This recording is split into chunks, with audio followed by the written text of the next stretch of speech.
اعوذ باللہ من الشیطان الرجیم، بسم اللہ الرحمن الرحیم۔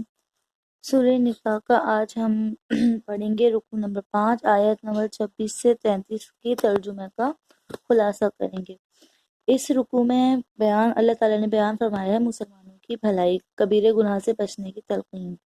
اللہ سبحانہ تعالیٰ نے مسلمانوں کو تمام احکامات ان کی بھلائی کے لیے عطا فرمائے ہیں۔ اللہ سبحانہ تعالیٰ یہ چاہتا ہے کہ انہیں جاہلیت کے طریقوں سے نکال کر صالحین کے طریقے زندگی کی طرف گامزن کرے، مگر خواہش نفس کی پیروی کرنے والے یہ چاہتے ہیں کہ مسلمان بھی ان کی طرح اور ہر حد سے آزاد ہو کر حق سے دور ہٹ جائیں۔ لہٰذا مسلمانوں کو یہ چاہیے کہ ان کے نفس فرشتوں کی باتوں میں نہ آئیں اور اللہ سبحانہ تعالیٰ کے احکام پر عمل کرتے چلے جائیں۔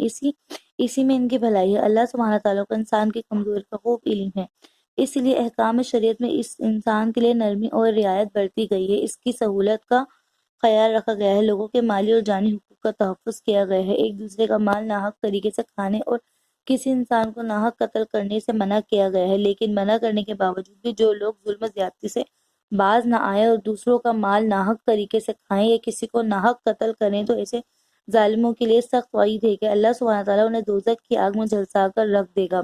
کبیرے گناہوں سے بچنے کی تلقین کی گئی ہے اور یہ وعدہ فرمایا گیا ہے اگر لوگ بڑے بڑے گناہوں سے اجتناب کریں گے تو اللہ سبحانہ تعالیٰ ان کے چھوٹے چھوٹے گناہ معاف فرما دے گا اور انہیں عزت والا مقام عطا فرمائے گا۔ ایک اصول یہ بیان کیا گیا ہے کہ بعض معاملات ایسے ہیں جن میں اللہ سبحانہ تعالیٰ نے اپنی حکمت کے تحت بعض انسانوں کو دوسری لوگوں پر فضیلت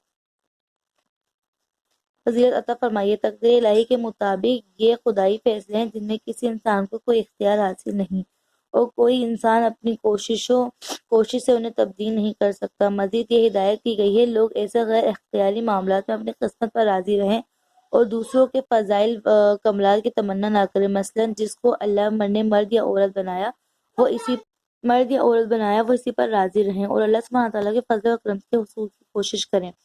اللہ سبحانہ تعالیٰ نے میراث میں ہر ایک حصے کا اپنے علم و حکمت سے مقرر کیا ہے، لہٰذا اسی کے مطابق وراثت کی تقسیم ہونی چاہیے اور اسی میں تبدیلی کی مرکزی کوشش نہیں کرنی چاہیے۔ امید ہے میری آج کی ویڈیو آپ سب کو بہت پسند آئی ہوگی۔ اگر میری ویڈیو آپ لوگوں کو پسند آئی ہو تو میرے چینل کو سبسکرائب کریں اور بیل آئیکن کو بٹن لازمی دبائیں تاکہ میری آنے والی تمام ویڈیو آپ لوگوں کو بآسانی مل سکے۔ شکریہ۔